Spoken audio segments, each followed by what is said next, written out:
स्वर्गवासी माँ की जादुई 4 लहंगे। नेहा, विनीता, रोशनी और कोमल ये चारों बहनें एक किशनगंज नामक शहर में टूटे फूटे मकान में रह रही थी। मकान की हालत बहुत ही ज्यादा खराब थी। दीवारें चारों तरफ से चटक रही थी और छत से पानी टपकता था। जब भी बरसात होती थी उनके घर में पानी भर जाया करता था। चारों बहनों की जिंदगी बड़ी मुश्किलों में बीत रही थी। ऐसा हमेशा से नहीं था। बात कुछ वर्षों पहले की है, जब कमलेश की पत्नी विमला की 4 बेटियां थी। कमलेश हमेशा से चाहता था कि उसका एक बेटा हो जाए जो उसका कामकाज में हाथ बटाए और उसका वंश आगे बढ़ाए, परंतु एक बेटे की चाह में उसकी 4 बेटियां हो गई थी। बेटा ना मिलने की वजह से कमलेश बहुत ज्यादा दुखी रहने लग गया था और दुख के चलते वो शराब बहुत ज्यादा पीता था। ए विमला, दिखा मुझे तूने कितने पैसे इकट्ठे करके रखे हैं। मुझे शराब पीने जाना है, जल्दी से मुझे पैसे दे दे। मेरे पास कोई पैसे वैसे नहीं है।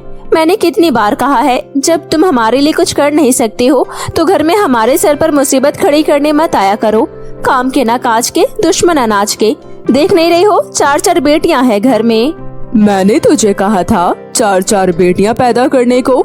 मैंने तुझसे बस एक बेटा ही तो मांगा था, परंतु तेरे बस की कुछ नहीं है। मुझे जल्दी से पैसे दे दे, नहीं तो मुझसे बुरा कोई नहीं होगा। नहीं, मैं तुम्हें पैसे नहीं दूंगी। ये पैसे मैं घर के खर्चे के लिए जोड़ी हूँ। देख, पैसे तो मैं अपने आप ले लूंगा। तू क्या चाहती है कि तेरे ऊपर लड़कियों की बारिश कर दूं? चुपचाप से दे रही है या लाऊं अभी डंडा?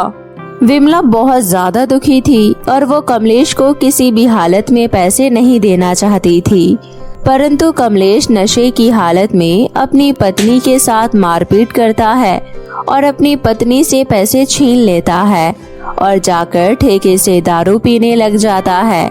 कमलेश बहुत ज्यादा दारू पीता था, इसलिए उसे कुछ भी होश नहीं रहता था और इसके चलते अक्सर वो रोड पर गिर जाया करता था।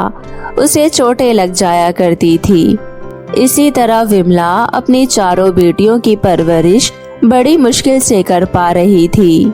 एक दिन कमलेश का रोड पर एक्सीडेंट हो जाता है और वो इस दुनिया में नहीं रहता। कमलेश के इस दुनिया से चले जाने के बाद अब बेचारी विमला के पास अपनी बेटियों के अलावा कोई सहारा नहीं था, परंतु अब विमला की उम्र भी बहुत ज्यादा हो गई थी और उसे कोई काम नहीं हो पाता था। उसके अंदर बहुत सी शारीरिक समस्याएं थी, उससे कुछ भी काम नहीं हो पाता था। विमला की 4 बेटियां अभी छोटी थी, जो अभी कुछ नहीं कर सकती थी। बेचारी विमला अड़ोसी पड़ोसियों से कुछ न कुछ मांग कर ले आया करती थी और अपनी बेटियों में बराबर बांट देती थी, परंतु ऐसा कब तक चलता। 4 बहनों में किसी न किसी चीज को लेकर बहुत झगड़े होते थे। माँ देखो ना, इसने मुझसे बिना पूछे मेरे कपड़े पहन लिए। अब आप ही बताओ मैं क्या पहनूं, मेरे पास कुछ भी नहीं है। माँ, मेरे कपड़े फट गए थे, इसलिए मैंने दीदी के कपड़े पहन लिए। माँ, मुझे नए कपड़े दिलवा दो ना, आखिर मैं कब तक फटे पुराने कपड़े पहनूंगी। मैंने तुम 4 को कितनी बार समझाया है कि तुम्हें किसी चीज के लिए लड़ना नहीं है। तुम 4 बहनों को एक दूसरे का सहारा बनना है। देखो बेटा, पता नहीं मैं इस दुनिया में अब और कब तक रहूं। मुझे नहीं लगता कि अब मैं ज्यादा उम्र रह पाऊंगी, इसलिए मैं चाहती हूँ आगे भविष्य में तुम 4 बहनें मिलकर रहो। मेरी बातें हमेशा ध्यान रखना। ठीक है माँ, हम बहनें कभी अलग नहीं होंगे। हम हमेशा आपके दिखाए हुए रास्ते पर ही चलेंगे, कभी किसी का कोई बुरा नहीं करेंगे। चाहे कितनी भी मुश्किल घड़ी क्यों ना आ जाए, हम कभी कोई गलत काम नहीं करेंगे। माँ, आप ये कैसी बातें करती रहती हो? आप हमें छोड़कर कहीं नहीं जाओगी। पापा भी हमें यूँ अकेला छोड़कर चले गए हैं। अगर आप भी हमें छोड़कर चली जाएंगी तो फिर हमें भी इस दुनिया में नहीं रहना है। देखो बेटा, जो एक बार दुनिया में आया है उसको इस दुनिया से जाना ही होगा। यही रीत है, यही रीत हमेशा से चली आई है। किसी के चले जाने से जिंदगी कभी खत्म नहीं हो जाती है और मैंने तुम सभी बहनों को इतनी अच्छी परवरिश दी है कि तुम सभी बहनें अपनी भविष्य में कभी परेशान नहीं होगी। बस तुम मेरे दिखाए रास्ते पर चलती रहना। विमला पूरा दिन अपने घर में रहती थी और अपनी चारों बेटियों को अच्छे अच्छे संस्कार भरी बातें बताती रहती थी। अब चारों बहनें मिलकर घर के थोड़े थोड़े काम कर लेती थी और थोड़े में ही गुजारा कर लेती थी।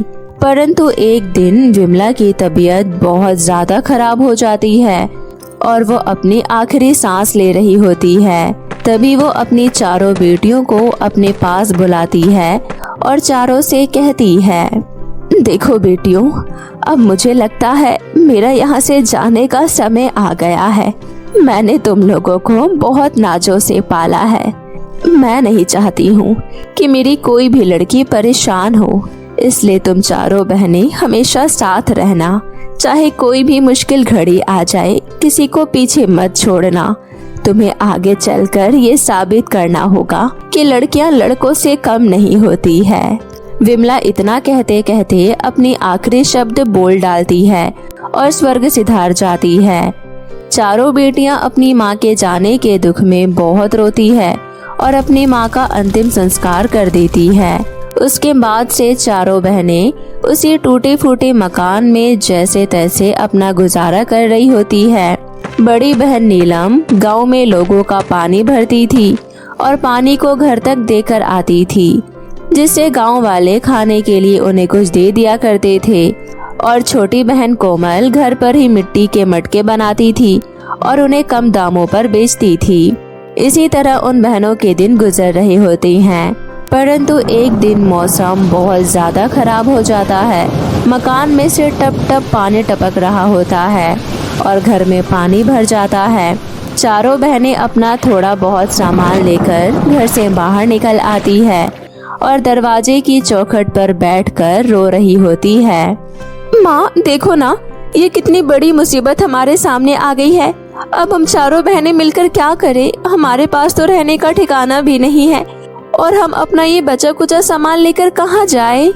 बेचारी नीलम बड़ी बहन अपनी छोटी बहनों को लेकर बहुत ज्यादा परेशान थी कि वो इस मुसीबत भरे हालत में अपनी बहनों को लेकर कहाँ जाए।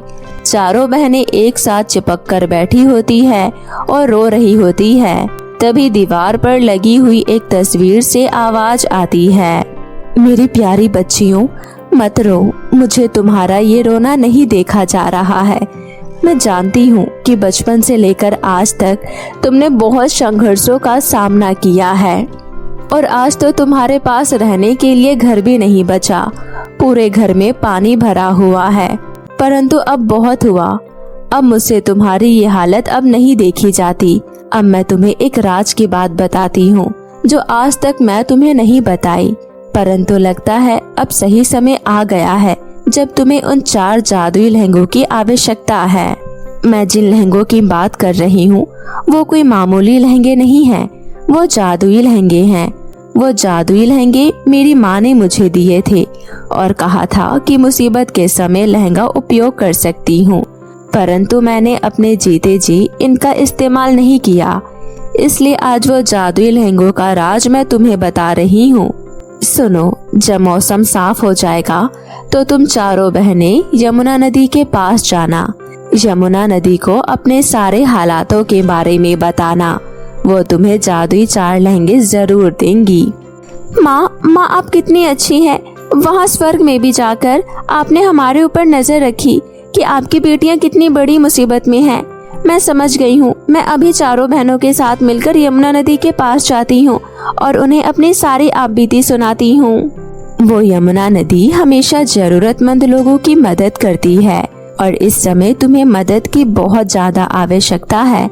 तुम चारों बहनों ने बहुत साहस करके अपना जीवन व्यतीत किया है, परंतु अब तुम्हारे मुसीबत का समय खत्म हो गया है। विमला अपनी चारों बेटियों को जादुई लहंगों के बारे में सबको समझा देती है और उन्हें पास के यमुना नदी के पास जाने के लिए कह देती है। नीलम बड़ी बहन होने के नाते अपनी तीनों छोटी बहनों को लेकर यमुना नदी के पास पहुंच जाती है और वहां जाकर यमुना नदी के आगे हाथ जोड़कर अपनी सारी दुखद कहानी सुनाती है। ये कहानी सुनकर यमुना नदी को दया आ जाती है। हे यमुना नदी, हमें हमारी माँ ने आपके पास भेजा है और कहा है कि आप हमारी मदद करेंगे। हमारी माँ तो हमें छोड़कर स्वर्ग चली गई है और उन्होंने कहा है कि नदी भी हमारी माँ होती है। एक माँ होने के नाते आपको अपनी बेटियों की मदद करनी होगी, आपको हमारी सहायता करनी होगी। मेरी प्यारी बच्चियों, मैं तुम्हारी कहानी बहुत अच्छे से जानती हूँ। तुम्हारी माँ विमला ने मुझे सब कुछ बता दिया है। विमला इस दुनिया में नहीं है तो क्या हुआ, मैं हूँ तुम्हारी माँ और मैं हमेशा तुम्हारी मदद करूँगी। इस समय तुम्हारी मदद करने के लिए मैं तुम्हें जादुई 4 लहंगे देती हूँ। ये लहंगे तुम्हारी हर प्रकार से मदद करेंगे। नदी इतना कहकर चारों बहनों के सामने 4 सुंदर सुंदर लहंगे प्रकट कर देती है। लहंगे बहुत ही ज्यादा सुंदर थे और चमकदार भी थे। लहंगा को देखकर सभी बहनें अपना अपना मनपसंद का लहंगा ले लेती है और उसे पहन लेती है। लहंगा पहनने के बाद उन सभी के हालात बिल्कुल ठीक हो जाते हैं और वो एकदम राजकुमारी की तरह लगने लगती है। चारों बहनें एक दूसरे को देखकर बहुत खुश होती है। माँ ने जिन जादुई लहंगों की बात की थी वो लहंगे तो हमें मिल गए हैं, परंतु इन लहंगे से क्या फायदा? हम इस लहंगे से क्या कर सकते हैं? इन्हें पहनने के बाद हम केवल सुंदर ही तो हुए हैं बस। हाँ नेहा, तुम बिल्कुल सही सोच रही हो। ये लहंगे कोई आम लहंगे नहीं हैं। इन लहंगों से तुम कुछ भी मांग सकती हो। जब तुम्हें घर की आवश्यकता हो तो तुम इस लहंगे से कहकर एक घर भी मांग सकती हो। घर में रहने के लिए सामान, पहनने के लिए सुंदर सुंदर कपड़े और तैयार होने के लिए नया नया मेकअप तुम्हें मिल जाएगा। और अगर तुम चाहो तो तुम इस लहंगे की मदद से कोई नया व्यापार भी शुरू कर सकती हो, जिससे तुम्हें अपने जीवन में और तरक्की मिलेगी। ये तो आपने बहुत अच्छी खबर बताई है नदी। आपने हमें ये जादुई 4 लहंगे दिए। हम इस लहंगे का कभी भी दुरुपयोग नहीं करेंगे। हमारी माँ ने हमें बहुत अच्छे संस्कार दिए हैं। हम इससे लोगों की मदद करेंगे, हमेशा गरीबों और जरूरतमंद लोगों की सहायता करेंगे। इतना कहकर चारों लहंगे लेकर चारों बहनें नदी को धन्यवाद कहती है और वापस अपने टूटे फूटे मकान पर आ जाती हैं। तभी नेहा अपने जादुई लहंगे से कहकर अपने टूटे फूटे मकान को नए मकान में बदल देती है और कोमल अपने लहंगे से कहकर घर में खाने के लिए स्वादिष्ट स्वादिष्ट भोजन मंगवा लेती है। सभी बहनें लहंगे की जादुई शक्तियों का बहुत अच्छे से इस्तेमाल करती हैं। नेहा अपने लहंगे से मेकअप का सामान लेकर एक कॉस्मेटिक की दुकान खोल लेती है और उसे चलाने लगती है। चारों बहनें मिलकर कॉस्मेटिक की दुकान पर काम करती है और कॉस्मेटिक की दुकान धीरे धीरे बहुत बड़ी दुकान बन जाती है, जो पूरे शहर में पॉपुलर हो जाती है। अब चारों बहनें पूरे शहर में जानने जाने लगी थी।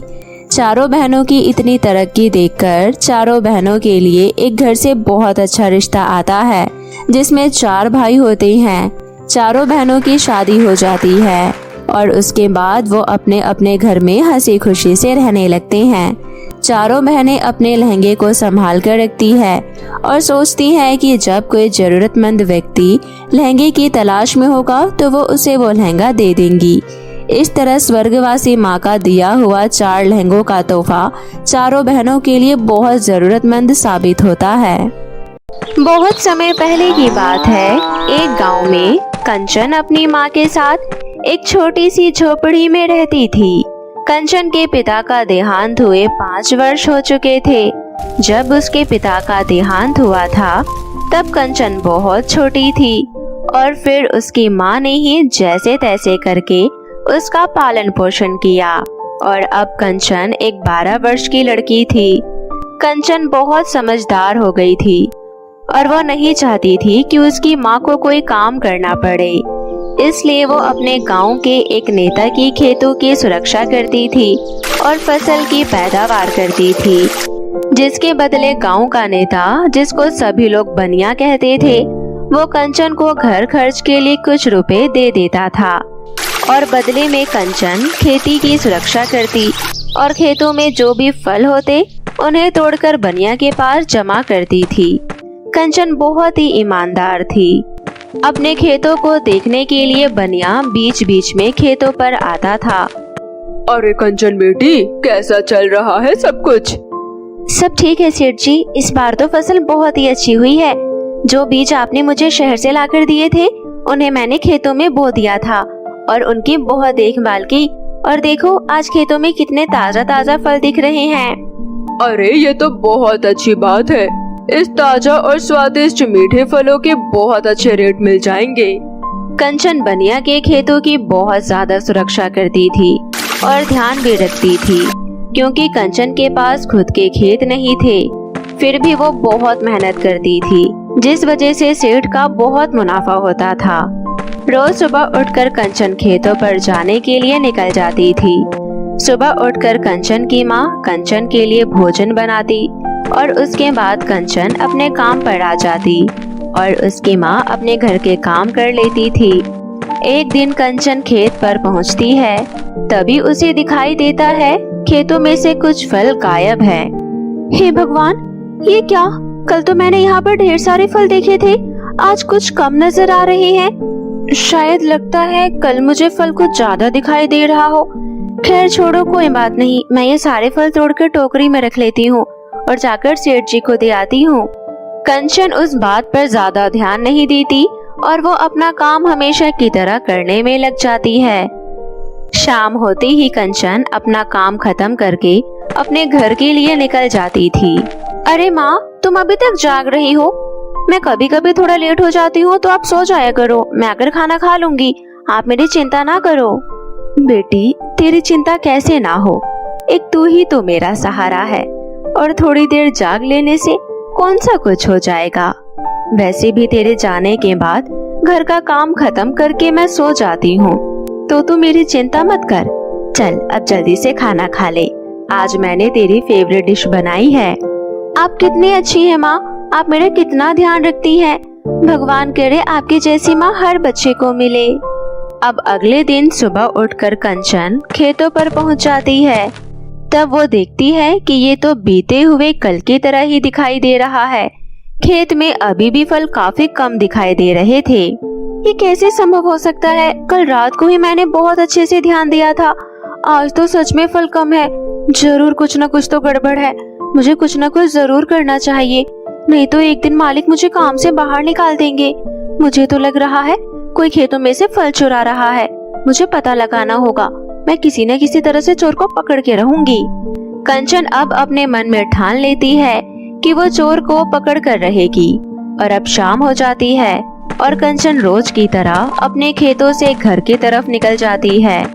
लेकिन इस बार वो घर नहीं जाती, बल्कि खेतों के नजदीक एक बड़े से पेड़ के पीछे छिप जाती है। कंचन ने अपने हाथ में एक लाठी ली होती है। आज तो मैं पता लगा कर ही रहूंगी कि फल कौन चुरा रहा है। एक बार बस पता चल जाए, फिर उसकी बहुत पिटाई लगाऊंगी, ताकि वो फल चुराना भूल जाए और कभी चुराने के बारे में सोचे भी ना। कंचन पेड़ के पीछे खड़ी बहुत देर तक खेतों की तरफ देखती रहती है। खड़े खड़े बहुत देर हो जाती है और अब आधी रात हो जाती है और वो बिना पलक झपकाए खेतों की तरफ देख रही थी, परंतु वहाँ पर कोई नहीं आता। ये देखकर कंचन बहुत हैरान हो जाती है। उसे समझ नहीं आता कि आखिर फल जा कहाँ रहे हैं, अगर कोई उन्हें चुरा नहीं रहा है तो। धीरे धीरे करके सुबह के 6 बज जाते हैं और अब हल्की हल्की सुबह हो जाती है। तभी कंचन देखती है कि आसमान से उड़ती हुई परी जमीन पर उसके खेतों पर आई है, जो उसके बगीचों में फलों को तोड़ रही है। अच्छा, तो ये बात है, ये सारी हरकत परी की है जो मेरे फलों को चुरा रही है। कंचन दौड़कर परी के पास पहुंच जाती है और कहती है, आप तो एक परी हैं और आप मेरे खेतों से फल को चुरा रही हैं। चोरी करना बुरी बात है, क्या आपको ये नहीं पता? अच्छा, तो इन्हें फल कहते हैं। मुझे माफ कर दो जो मैंने इन्हें चुराया, पर हमारे परीलोक में ऐसा स्वादिष्ट फल कहीं नहीं होता, इसलिए मुझे रोजाना यहाँ धरती पर आना पड़ता है। मुझे तुम्हारे ये फल बहुत स्वादिष्ट लगते हैं, इसलिए मैं इन्हें तोड़कर रोजाना खाती हूँ। वो सब तो ठीक है परी, परंतु आप नहीं जानती, अगर मेरे मालिक को पता चल गया कि खेतों में से फल चोरी हो रहे हैं तो वो मुझे काम से निकाल देंगे। मुझे माफ कर दो, मैंने ये कभी नहीं सोचा कि मेरे ये फल खाने से किसी का कोई नुकसान हो सकता है। हाँ परी, दरअसल बात ये है कि ये सारे फल सेठ जी के हैं। ये सारे फल तोड़कर मैं सेठ जी को देती हूँ, जिसके बदले सेठ जी मुझे तनख्वाह देते हैं इन फलों की सुरक्षा करने के लिए। अगर आप इस तरह फलों को खा लेंगी तो वो मुझे तनख्वाह नहीं देंगे और मुझे काम से भी निकाल देंगे। मुझे माफ कर दीजिए, मुझे ये सब कुछ नहीं पता था, परंतु मुझे ये स्वादिष्ट फल बहुत पसंद है। पर मैं तुम्हारे साथ कुछ गलत नहीं करूँगी। मेरे पास एक बहुत अच्छा सुझाव है। क्या तुम मेरे लिए काम करोगी? तुम मेरे साथ परीलोक में चलो और वहाँ पर ऐसे ही स्वादिष्ट फल उगाओ। बदले में मैं तुम्हें कुछ सोने के सिक्के दे सकती हूँ। क्या कहा? सोने के सिक्के? हाँ, मैं सच बोल रही हूँ। मैं तुम्हें परीलोक में खेती करने के बदले सोने के सिक्के दूंगी और उससे हम खेती करना भी सीख जाएंगे। मैं आपकी मदद जरूर करना चाहूँगी। मैं जानती हूँ आप सभी की मदद करती हैं और उनकी देखभाल भी करती हैं, इसलिए मैं आपके साथ परीलोक चलने के लिए तैयार हूँ। मैं आपकी मदद जरूर करना चाहूँगी। कंचन खेत में से फलों के कुछ बीज ले लेती है और उसके बाद परी के साथ उड़कर परीलोक पहुँच जाती है। परी कंचन को बादलों के ऊपर ले आती है, जहाँ पर बादलों में बहुत ही सुंदर सुंदर फूल खिले हुए थे। अरे वाह, ये तो कितना सुंदर नजारा है। मैंने आज तक ऐसा नजारा कभी नहीं देखा। कंचन सारा नजारा देखकर बहुत खुश हो रही थी। आज तक ऐसा नजारा उसने कभी नहीं देखा था। मुझे यकीन नहीं हो रहा कि धरती लोक के ऊपर भी एक दुनिया है जहाँ पर ढेर सारे सुंदर सुंदर फूल खिले हुए हैं। वाओ! हाँ, ये बादल बहुत अच्छे हैं। इन बादलों में तुम जो भी बीज डालोगी वो बहुत जल्दी खिल जाएंगे। परी की बात सुनकर कंचन उन बादलों में फलों के बीज डाल देती है और बीज छिड़कने के बाद ही थोड़ी ही देर में वहाँ पर पौधे उगने लगते हैं। मैंने बादलों में बीज डाल दिए हैं, अब बस आपको समय समय पर इन पौधों को पानी देना होगा। फिर कुछ ही समय में इसमें फल आ जाएंगे और आप स्वादिष्ट फलों को खा पाएंगी। परी अपनी जादुई छड़ी घुमाकर पौधों को पानी डाल देती है और पानी डालने के बाद ही पौधों में से फल निकलने लगते हैं। ये देखकर परी बहुत ज्यादा खुश हो जाती है। ओह, तुम्हारा बहुत बहुत शुक्रिया कंचन, तुमने आज मेरी बहुत बड़ी मदद की है और मुझे ये स्वादिष्ट फल खाने के लिए दिए हैं, इसलिए मैं अपने कहे अनुसार तुम्हें ये सोने के सिक्के देना चाहती हूँ। इतना कहकर परी अपनी छड़ी घुमाकर जादू करती है और कंचन के हाथों में ढेर सारे सोने के सिक्के आ जाते हैं। सोने के सिक्के देखकर कंचन बहुत ज्यादा खुश हो जाती है। इसके बाद परी अपनी जादुई छड़ी घुमाती है और कंचन वापस अपने धरती लोक पर आ जाती है। उसके बाद कंचन सोने के सिक्के ले जाकर अपने घर पहुंच जाती है। अरे बेटी, इतने सारे सोने के सिक्के ये तुम्हें कहाँ से मिले? ये सारे सोने के सिक्के मुझे बादलों में रहने वाली परी ने दिए हैं माँ। कंचन अपनी माँ को अपने साथ हुआ पूरा किस्सा बताती है और अब कंचन बहुत ज्यादा अमीर हो जाती है और उसके बाद अपने लिए एक बड़ा सा घर खरीदती है और अपने लिए जमीन लेती है, जिसमें वो बहुत स्वादिष्ट स्वादिष्ट फलों को उगाती है और अच्छे दामों पर बेचती है और इस प्रकार अपनी माँ के साथ एक खुशहाल जीवन व्यतीत करती है।